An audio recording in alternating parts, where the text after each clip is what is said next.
여러분이 가지고 계시는 교재 18페이지가 되겠습니다. 다니엘 왕국 시대에 관한 말씀을 함께 나누도록 그렇게 하겠습니다. 그동안 우리는 5번에 걸쳐서 구약 시대를 연대기 순으로 나누어서 우리가 그동안 살펴보았습니다. 가장 먼저 첫 번째는 창조 시대, 그리고 두 번째로는 족장 시대, 그리고 세 번째로는 출애굽 광야 시대, 그리고 네 번째로는요 사사 시대, 정복 시대. 여러분이 말이 없으니까 제가 헷갈리네요. 정복 시대. 그리고 다섯 번째로는요 사사 시대. 자, 그리고 오늘은 여섯 번째로 다니엘 왕국 시대에 관한 말씀을 나누겠습니다. 이 다니엘 왕국 시대를 다른 말로는 통일 왕국 시대라 그렇게 부릅니다. 다니엘 밑에다가 통일이라고 가로넣고 적어 놓으시기를 바랍니다. 다니엘 왕국 시대, 통일 왕국 시대는 이스라엘 민족이 한 민족이었다라는 것입니다. 한 나라. 그래서 3명의 다니엘 왕국 시대의 왕들이 있었습니다. 첫 번째 왕은 사울 왕, 두 번째로는요 다윗 왕, 세 번째는요 솔로몬 왕. 그렇게 3명의 왕이 있던 시대를 일컬어서 다니엘 왕국 시대라 그렇게 부릅니다. 자, 여러분, 다니엘 왕국 시대를 우리가 이해하기 위해서 우리가 꼭 빼놓아서는 안 되는 한 인물이 있어요. 그가 누구인가 하면 사무엘 선지자입니다. 그래서 사무엘 상하 1장과 2장은 어떤 내용이죠? 여러분, 사무엘 선지자의 어머니가 누굽니까? 네, 너무 어려운 질문인가요? 네, 한나죠, 그죠? 한나. 우리 부곡교회도 한나회가 있듯이 한나가 이 사무엘 선지자의 어머니인데요. 자, 그러면 사무엘의 아버지는 누구죠? 따라합니다. 엘가나, 그죠? 예. 이 에브라임 지파의 엘가나였습니다. 예. 한나와 엘가나 사이에 태어난 사람이 바로 사무엘인데요. 그런데 여러분, 사실 한나가 처음에는 아이를 갖지를 못했죠, 그죠? 그래서 두 번째 아내를 맞이했는데, 버닌나라고 하는 아내를 맞이했는데 그 버닌나가 먼저 임신을 한 거예요. 그래서 먼저 임신을 하니까 어때요? 이 한나를 업신여기고 함부로 대한 겁니다. 그러니 여러분, 한나 입장에서 얼마나 속상했겠습니까? 그래서 하나님 앞에 가서 이렇게 기도합니다. 사무엘상 1장 10절 11절 화면을 보겠습니다. 같이 읽습니다. 한나가 마음이 괴로워서 여호와께 기도하고 통곡하며 서원하여 이르되, 만군의 여호와여, 만일 주의 여종의 고통을 돌보시고 나를 기억하사 주의 여종을 잊지 아니하시고 주의 여종에게 아들을 주시면 내가 그의 평생의 그를 여호와께 드리고 삭도를 그의 머리에 대지 아니하겠나이다. 여러분, 한나가 마음이 너무나 괴로워서 하나님 앞에 나아가서 성전에 가서 하나님 앞에 간절히 서원하면서 기도했습니다. 아들을 주시면 이 아들을 하나님께 드리겠습니다. 자, 어떻게 응답되었을까요? 사무엘상 1장 17절 18절입니다. 엘리가 대답하여 이르되, 평안히 가라. 이스라엘의 하나님이 내가 기도하여 구한 것을 허락하시기를 원하노라 하니, 이르되 당신의 여종이 당신께 은혜 입기를 원하나이다 하고 가서 먹고 얼굴에 다시는 뭐가 없었더라요? 근심빛이 없더라. 할렐루야. 사랑하는 여러분, 아마 저와 여러분에게도 여러 가지 정말 풀어내야 될 괴로운 가정의 어려움의 문제가 있을 것입니다. 그럴 때마다 한나처럼 하나님의 전에 나와서 하나님 앞에 충분히 기도하는 가운데 근심빛이 떠나가고 응답의 문이 열리는 역사가 있기를 예수님의 이름으로 축원드립니다. 자, 이 사무엘 선지자를 통해서 2명의 왕이 기름 부음을 받아요. 첫 번째 왕이었던 사울 왕과 두 번째 왕이었던 다윗이 기름 부음을 받아. 그래서 사무엘 선지자가 굉장히 중요한 인물입니다. 자, 밑으로 내려갑니다. 줄거리 개요가 나오죠. 우리 같이 한번 읽겠습니다. 시작. 하나님의 마지못한 허락하에 주변 국가처럼 이스라엘도 왕정 체제로 넘어갔는데 하나님의 마음에 합한 왕 다윗에 의해 국가가 번성하나 솔로몬의 우상 숭배로 분열의 위기에 봉착합니다. 자, 여러분, 사사시대는 어떤 정치였다 그랬죠? 신정 정치였다 그랬습니다. 하나님께서 친히 다스리는 나라, 그래서 사사들을 세워서 나라를 통치했습니다. 그런데 이스라엘 백성들이 이방 나라를 가만히 보니까요, 이방 나라에는 누가 있습니까? 왕들이 있는 거예요. 그 왕들에 의해서 나라가 움직이는 것을 보고 부러워했습니다. 그래서 무엇을 요구합니까? 하나님께요? 왕을 달라고 요구하죠. 왕을 달라고 요구합니다. 여러분, 왕을 달라고 요구하는 이유는 두 가지 이유 때문이었습니다. 어떤 이유였냐면 첫 번째로는 하나님의 통치를 싫어하여 열방처럼 되고 싶은 욕망이 있었기 때문에 그래요. 우리도 이방인처럼, 이방인 나라들처럼 왕의 통치를 받고, 눈에 보이는 왕의 통치를 받고 살게 해달라. 그게 첫 번째 이유입니다. 두 번째 이유는, 이거는 부수적인 이유이기도 한데요, 사무엘이 선지자가 이제 나이가 많이 들어 늙게 되었습니다. 그러면 당연히 그의 아들들이 제사장이 되겠죠. 그래서 이 사무엘이 늙고 그의 아들들이 부정과 불의를 저지르지 못하도록 대비하기 위해서 무엇을 요구했는가 하면 왕을 요구했다라는 것입니다. 왕을 요구했어요. 그런데 이스라엘 백성들이 왕을 요구할 때에 사무엘을 통하여서 왕을 허락하기로 약속을 하지만 그들에게 몇 가지 경고를 합니다. 자, 왕이 주어질 때 나타나는 경고의 메시지 몇 가지가 있어요. 어떤 것이 있냐면 크게 한 두 가지로 정리해 볼 수가 있는데요, 세 가지로 정리해 볼 수가 있는데, 하나는 왕이 되면은요, 왕이 다스리게 되면 뭘 많이 요구할까요? 백성들에게 세금을 요구하겠죠. 그래서 그게 적어 놓으시기 바랍니다. 왕을 세울 때 나타나는 현상, 그렇게 적어 놓으시고요. 첫 번째는 왕이 다스리면 뭐가 인상이 된다고요? 세금이 인상이 된다라는 것입니다. 세금이 인상이 돼요. 그 다음에 두 번째로는요, 여러분, 왕이 다스리다 보니까 나라를 통치하기 위해서는 군사력이 강해야 되잖아요. 그러면은 백성들에게 뭘 요구할까요? 강제 징용을 요구하기 시작합니다. 군대 입달하라는 거죠. 그래서 두 번째로는 백성들을 징용하게 되었습니다. 징용할 것이다 라는 것입니다. 세 번째로는요, 개인의 자유를 제한할 것이다. 왕이 세워지게 되면 개인이 마음대로 살아갈 수 없어요. 그 왕이 통치하는 대로 살아가야 되는 자유의 제한이 온다라는 것입니다. 그러므로 여러분, 선한 왕이 다스리면 그 나라가 어떨까요? 평화롭지만 불의한 왕이 나라를 다스릴 경우에는 어떤 일이 발생할까요? 비극적인 결말을 맞이하게 된다는 거예요. 그 이야기가 바로 앞으로 우리가 살펴보게 되어질 분열 왕국 시대에 이루어지는 사건들임을 알 수가 있습니다. 자, 한 번 더 정리할까요? 여러분, 이스라엘 백성들이 왕을 요구했어요. 그래서 하나님이 왕을 주겠다고 말합니다. 그렇지만 몇 가지 경고를 했어요. 왕이 세워지면 첫 번째로 뭐가? 세금이 인상될 것이다. 두 번째로는요, 백성들이 강제로 징용당하는 일이 있을 것이다. 세 번째는요, 개인의 자유가 제한될 것이다. 선한 왕이라면, 백성들을 위하는 왕이라면 그래도 좀 괜찮겠지만, 악한 왕, 불의하는 왕이 등극하게 되면요, 그 나라가 어떻게 될까요? 고통받는 나라가 되는 것이 왕정정치입니다.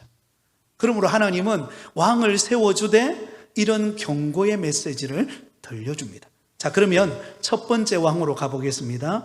제일 첫 번째 단일 왕국 시대의 첫 번째 왕이 누구죠? 사울 왕입니다. 사울 왕에다가 동그라미를 치시고요, 밑에다가 이렇게 적어 놓으세요. 40년 통치. 여러분, 사울 왕은 이스라엘을 40년 동안 통치합니다. 그런데 이 이스라엘 왕은 초대 왕이었지만 어떤 왕이었다고 그게 기록해 놓고 있나요? 왕권의 한계를 넘어선 월권으로 하나님께 뭐 했어요? 버림받은 왕이 되었다는 것입니다. 안타깝죠? 자, 저를 보시기 바랍니다. 사울이 왕이 될 때만 하더라도 그가 인간적으로 볼 때 왕이 될 만한 조건들을 다 갖추고 있었습니다. 크게 두 가지, 그가 왕으로 선택될 때 그에게 선정되어진 이유 두 가지가 있습니다. 거기에 적어 놓으세요. 사울 왕이 선택된 이유 두 가지. 첫 번째는 뭐냐면 외적인 면입니다. 외적인 면.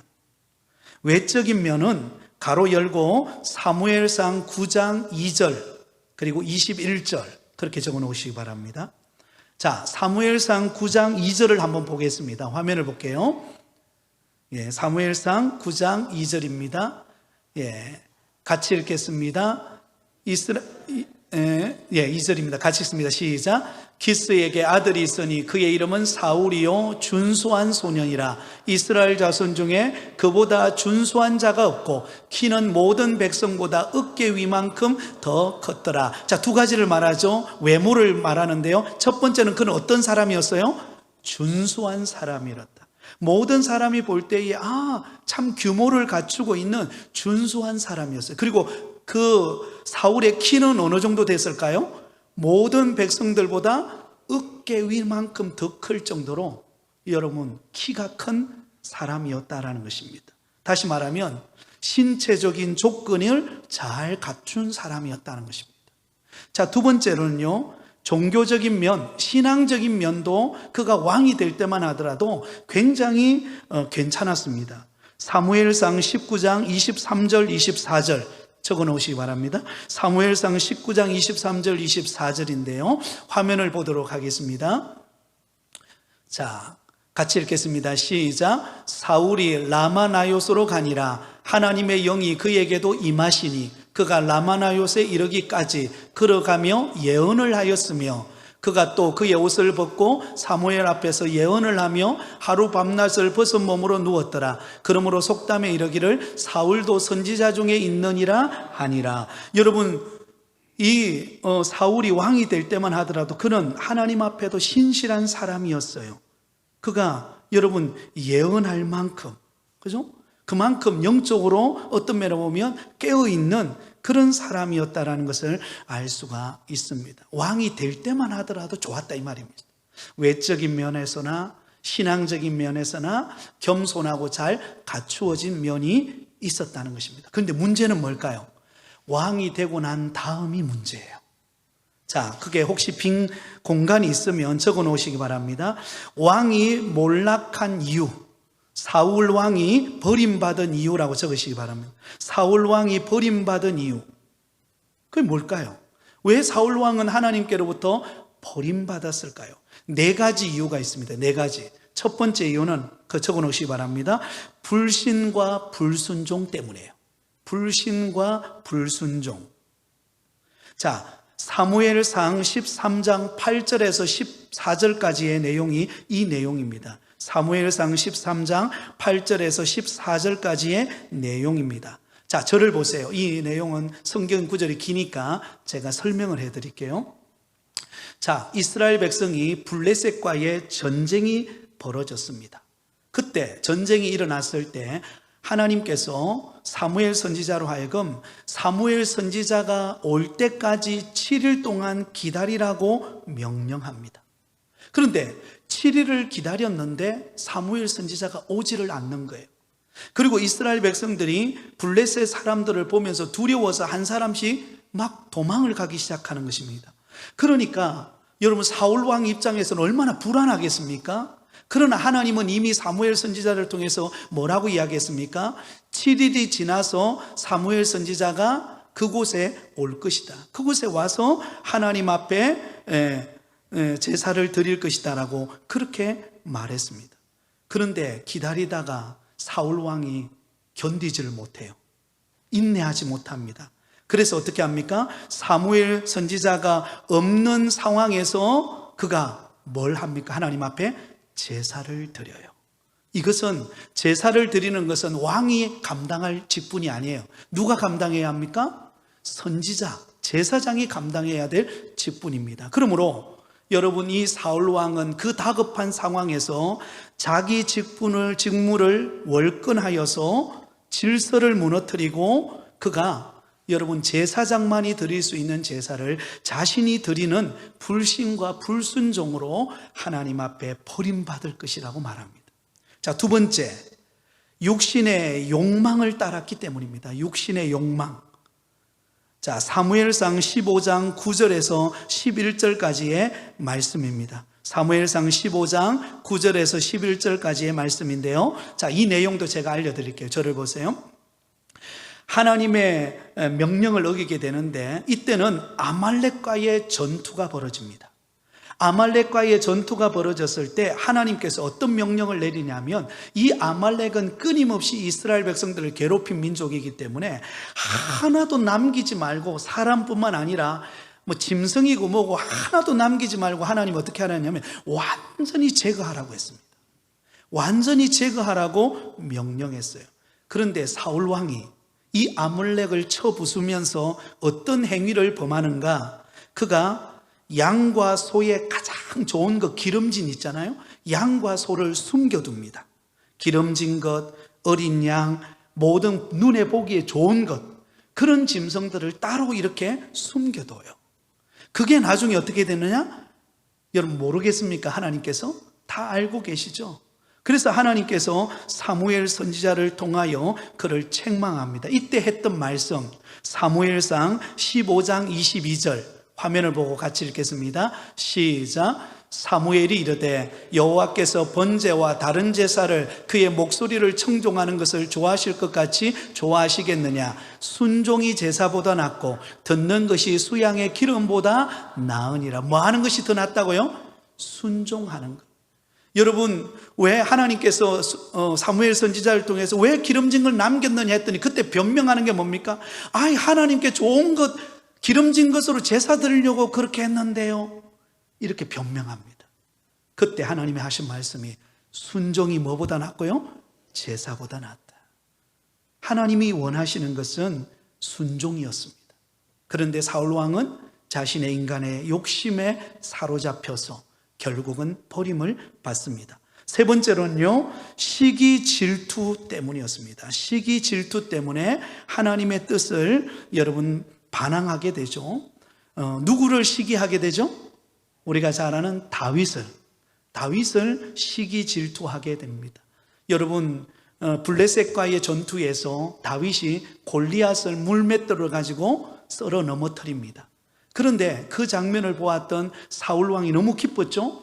그리고는 이제 성전가를 부르면서 이제 예루살렘으로 돌아오는데 여인들이 뭐라고 말합니까?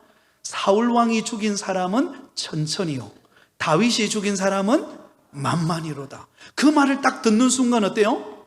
여러분, 사울 왕 마음속에 시기심이 발동합니다. 아니, 내가 왕인데 나보다 다윗을 더 높여? 이럴 수 없다. 그때부터 다윗을 죽이려고 했습니다. 무려 몇 년 동안 그 일을 행했을까요? 무려 10년 넘게. 10년 넘게 그 질투와 시기심이 다윗을 죽이려고 쫓아다니는데 혈안이 되어 있었다라는 것입니다. 시기와 질투로 인하여 하나님의 뜻을 외면함으로 버림받은 것입니다.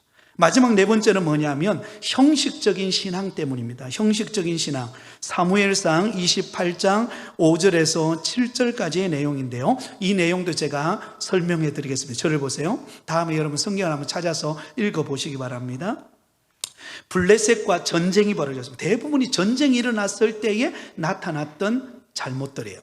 블레셋과 전쟁이 벌어졌는데 여러분, 그때 이 사울 왕이 너무 두려운 거예요. 너무 두려워서 누구를 요청하는가 하면, 보내서 사람을 데려오는가 하면 신접한 여인, 다시 말하면 무당을 찾아가요. 여러분, 어렵고 힘들수록 누구를 찾아와야 되죠? 하나님을 찾아야 될 사울 왕이 이제는 영성이 메말라 버리니까요, 누구를 찾아가는가 하면 신접한 여인 무당을 찾아가게 됩니다. 그래서 하나님이 어떻게 합니까? 나를 찾아오지 않고 신접한 여인 무당을 찾아온 그 사울 왕을 바로 이 블레셋과의 전쟁에서 하나님이 그를 죽음에 이르게 합니다. 그래서 그의 결말이 끝나요. 너무 안타깝죠. 자, 그래서 사울 왕을 통해서 우리가 얻는 교훈은 무엇입니까? 처음은 좋았지만 나중은 어땠을까요? 하나님을 떠나버린 인생이 되었다라는 것입니다. 여러분, 우리의 신앙이 처음도 좋아야 되지만 끝까지 주님 붙드는 인생 되기를 바랍니다. 우리가 직분 받을 때, 처음에 직분 받아서 임직 받고 할 때는 우리가 은혜 되고 눈물이 나고 하나님, 나 같은 죄인에게 이 직분 주셔서 감사합니다 라고 했다면 그 마음 가지고 끝까지 주님 앞에 서는 그날까지 주님 앞에 묵묵히 충성하는 여러분 되기를 바랍니다. 하나님은 그러면 꼭 붙잡고 쓰실 줄 믿습니다. 이것을 우리는 사울 왕을 통해서 배웁니다. 자, 두 번째로 넘어갑니다. 다윗 왕 밑에다가 가로 열고 40년 통치라고 적으시기 바랍니다. 여러분, 사울 왕도 40년 통치했지만 뒤를 이어 왕이 되는 다윗 왕도 40년 동안 이스라엘을 통치합니다. 여러분, 다윗의 아버지가 누구일까요? 예, 이새 한번 따라합니다. 이새가 바로 다윗의 아버지입니다. 여러분, 그의 아버지 이새에게는 몇 명의 아들들이 있었는가 하면 8명의 아들이 있었어요. 그 중에서도 다윗은 8번째 막내였습니다. 그래서 여러분, 사무엘 선지자를 통하여서 이 다윗을 왕으로 기름 부음을 받으려고 할 때에 여러분, 그 이새의 집으로 찾아갔을 때에 다윗만 빼놓고 나머지 형제들이 다 모였잖아요. 그때 제일 먼저 나온 아들이 엘리압, 첫째 아들이죠. 엘리압이 딱 사무엘 선지자 앞에 나왔을 때 외모를 볼 때에 마치 사울 왕처럼 너무나 멋있게 보였어요. 그래서 왕으로 기름 부으려고 합니다. 그때 하나님이 뭐라고 말씀하셨는가를 보세요. 사무엘상 16장 7절. 사무엘상 16장 7절. 화면을 보고 같이 읽습니다. 시작. 여호와께서 사무엘에게 이르시되 그의 용모와 키를 보지 말라. 내가 이미 그를 버렸노라. 내가 보는 것은 사람과 같지 아니하니 사람은 외모를 보거니와 나 여호와는 중심을 보느니라 하시니. 하나님은 우리의 무엇을 보신다고요? 중심을 보신다. 겉으로 볼 때는 엘리압이 너무 멋있어서 왕으로 기름 부을 것 같아요. 사무엘 선지자도 혹했어요. 근데 하나님이 아니라는 게 버렸다는 것입니다. 왜? 그의 중심을 보니까 하나님의 마음에 합한 사람이 아니에요. 이새가 볼 때에도 7명의 아들들은 불러놓았는데 마지막 다윗을 볼 때는 너무 막내고 너무 철없고 그런 다윗이 어떻게 왕으로 기름 부음 받을 수 있을까 하고 아예 부르지도 않았어요. 그런데 하나님은 그런 부르지도 않았던 다윗이 하나님의 중심이 볼 때는 하나님의 마음에 합한 거예요. 그래서 다윗을 불러서 그에게 왕으로 기름 붓습니다. 자, 그러면 이 다윗이 어떤 장점을 가지고 있을까요? 다윗은 어떤 사람이었기에 하나님의 마음에 합한 사람이었을까요? 자, 거기에 적어 놓으시기 바랍니다. 다윗의 장점 3가지를 말씀을 드리겠습니다. 첫 번째로는 다윗의 성품입니다. 다윗의 성품. 다윗은 좋은 성품을 가졌어요. 자, 여러분, 사울 왕이 다윗을 죽이기 위해 몇 년 동안 쫓아다녔다 그랬죠? 10년 넘게. 여러분 같으면 지치겠어요? 안 지치겠어요? 지치죠, 그죠? 지치고, 그리고 여러분, 다윗이 절호의 기회가 2번이나 왔어요. 굴 속에 들어갔을 때 2번이나 기회가 옵니다. 그런데 그때 다윗이 사울 왕을 죽일 수 있는 절호의 찬스가 2번이나 왔는데도 다윗은 어떻게 하죠? 죽이지 않아요. 왜 안 죽였을까요? 네, 그렇죠. 사울 왕은 누가 기름 부었어요? 하나님이 기름 부은 왕이기 때문에 그 왕을, 그 권위를 내가 해할 자가 없다. 그래서 여러분, 죽일 수 있는 절호의 찬스가 2번이나 왔음에도 다윗은 그것을 포기합니다. 그런데 그 마음이 하나님의 마음에 합한 거예요. 하나님의 마음에 합한 거예요.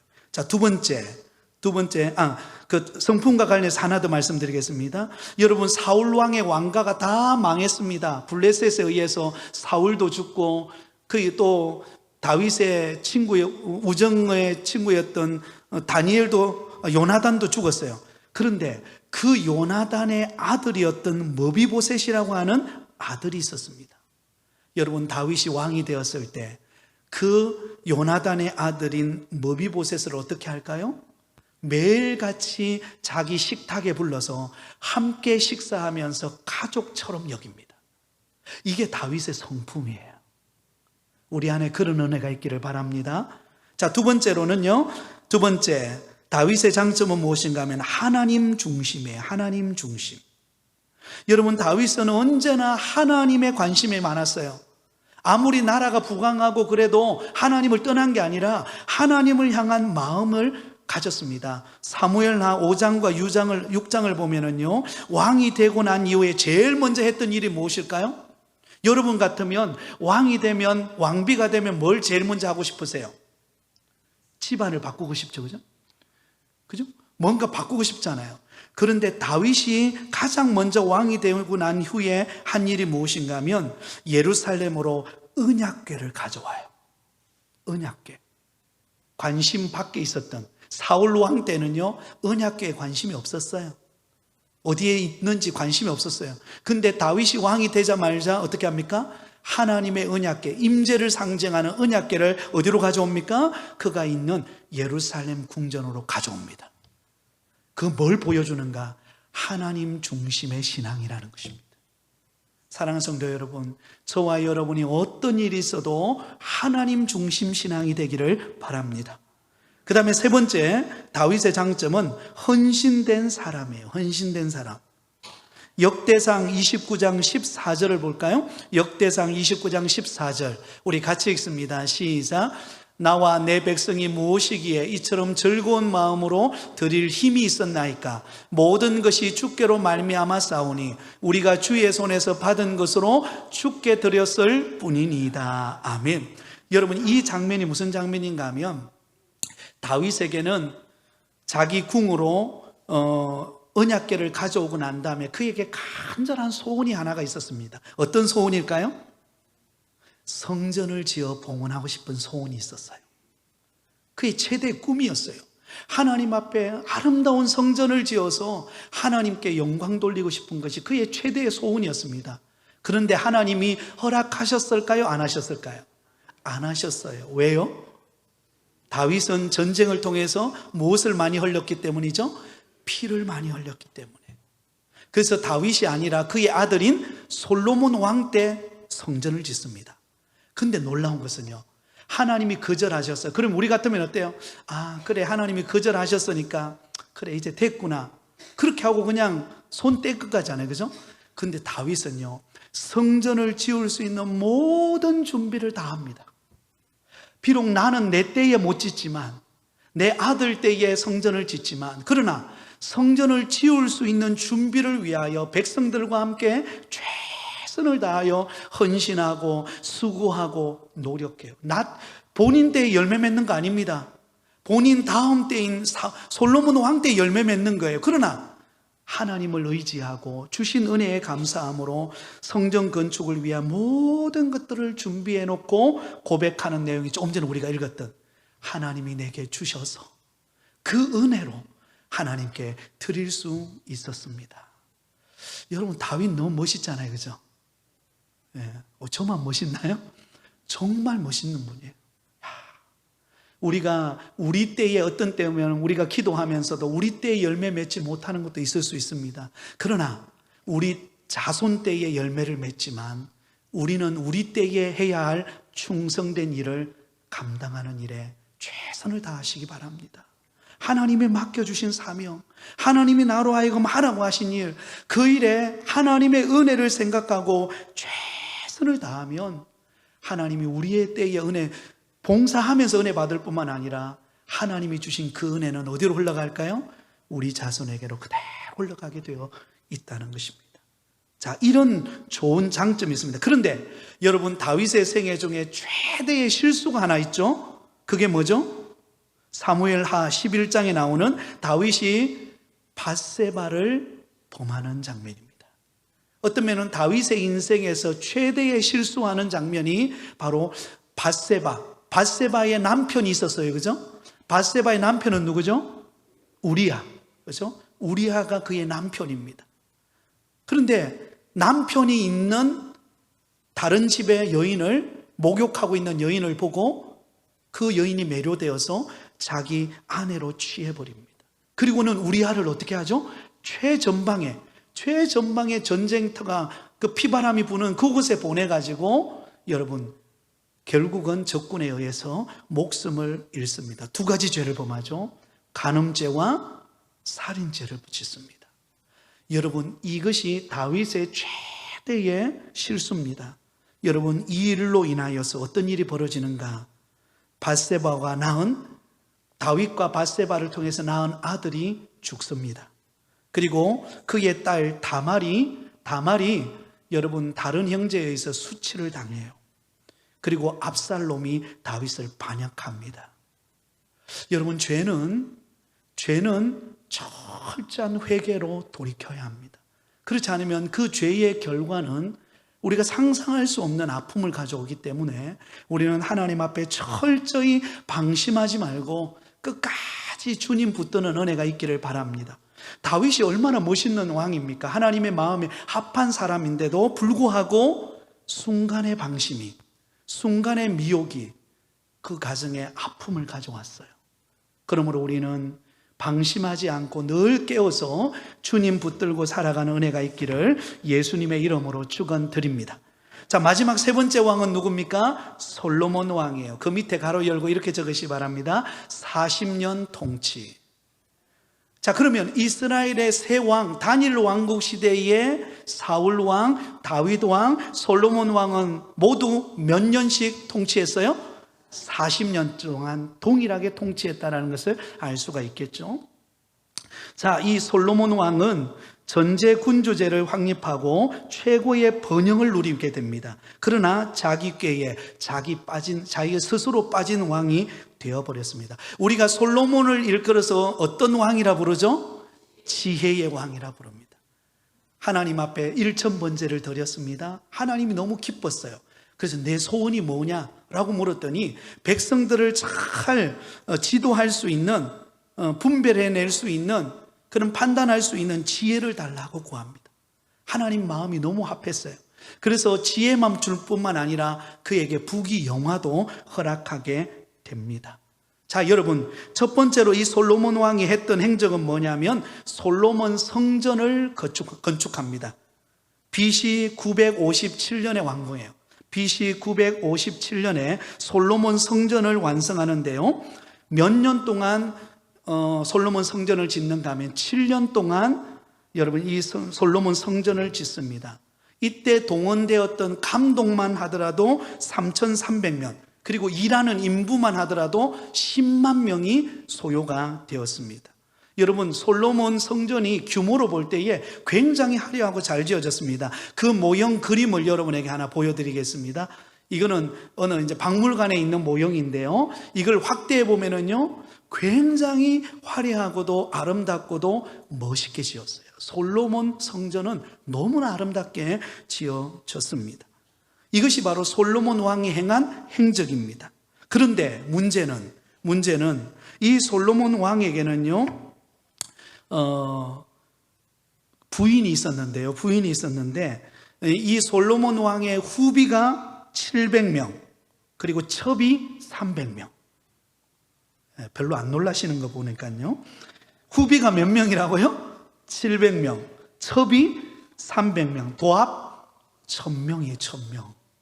솔로몬 왕은 1000명의 여인을 거느렸습니다.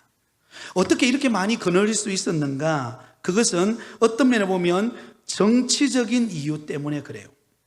여러분, 이 이웃 나라 이방 국가들과 친화를 맺으려면, 그 당시에 친화를 맺으려면 그 왕의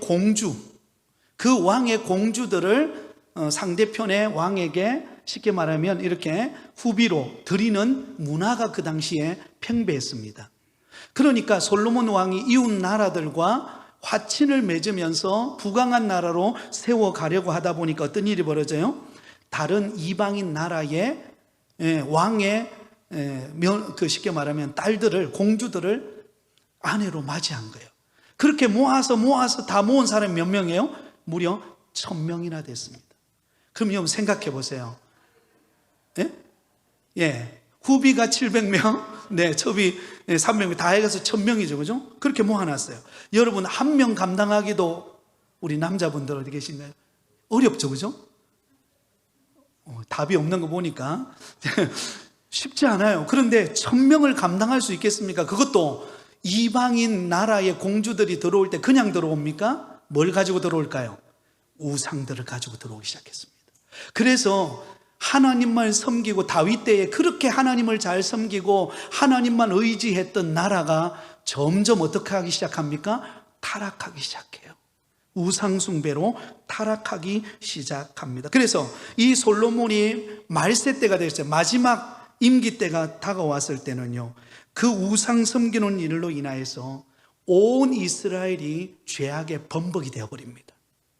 그러면서 그 결과가 열왕기상 11장 9절에서 13절까지의 내용이에요. 이거는 꼭 읽고 마무리하겠습니다. 우리 같이 한번 읽겠습니다. 시작.